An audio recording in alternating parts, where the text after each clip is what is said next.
I always remember a phrase of Rudyard Kipling, who used to say that Asia is too big and too old to change, so you have to adapt yourself. That's the first lesson maybe, And then there's another factor, the cultural factor, which you have to understand. And Asia is too far away to understand from here, so you have to be in the place to try to see how can you really develop your business there with the right cultural understanding, And then more and more Asian markets are highly competitive markets, in many cases hyper-competitive markets.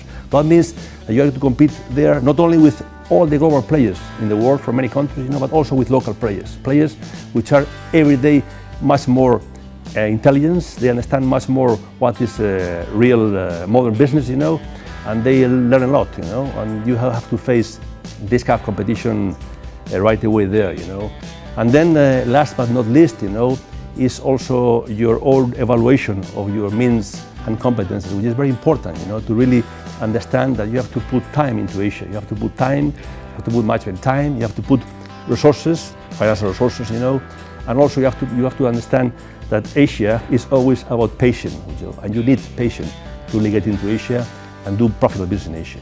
Concerning the two key questions you have to answer properly when you're addressing the challenge of going into Asia is, first of all, is Asia ready for me? Or maybe better said, is that particular market in Asia ready for me? And that means, is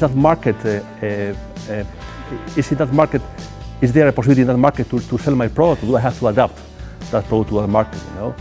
And how much can it cost that effort?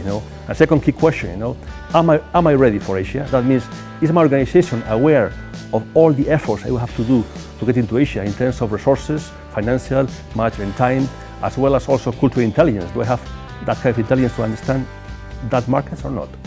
The 5 most common mistakes that companies do when they're addressing an Asia strategy is, first of all, maybe misunderstanding, the cultural values and principles. Second, I would say they maybe underestimate the difficulty of getting to one market. The third one will be they also overestimate, their resources, and the real time and effort they have to put into that market. Also the team factor.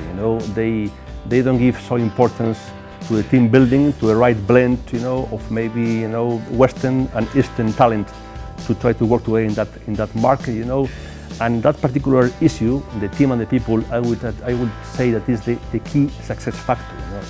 Asia is about people, about the right people at the right time, with the right management and leadership. That is the key point in Asia.